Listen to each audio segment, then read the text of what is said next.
Ibaon na yan sa limot. Paano ba maibabaon sa limot ang mapait na nakaraan mo?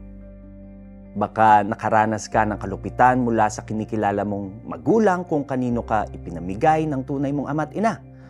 O kaya naman, baka naging biktima ka ng sexual abuse. Paano kung lubog ka sa kasalanan bunga ng mga maling desisyon mo?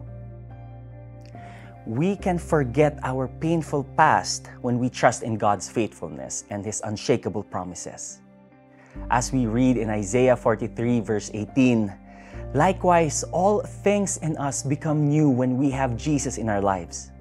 Sabi nga ni Apostle Paul sa 2 Corinthians 5 verse 17, therefore, if anyone is in Christ, he is a new creation. The old has gone, the new has come.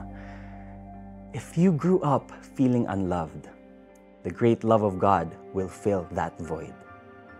Ang sabi naman ni Apostle John sa 1 John 3 verse 1, see what great love the Father has lavished on us, that we should be called children of God.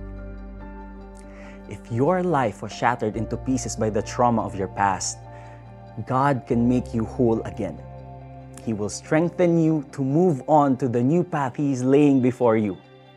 Ipinangako niya rin ito sa Isaiah 41 verse 10. Ako ay sasa iyo, huwag kang matakot. Ako ang iyong Diyos, hindi ka dapat mangamba. Palalakasin kita at tutulungan. Iingatan at ililigtas. Gaano man kabigat ang kasalanang nagawa natin noon, burado na yan sa Panginoon. Ang sabi niya sa Hebrews 8 verse 12, sapagkat patatawarin ko sila sa kanilang mga kasalanan at kalilimutan ko na ang kanilang kasamaan.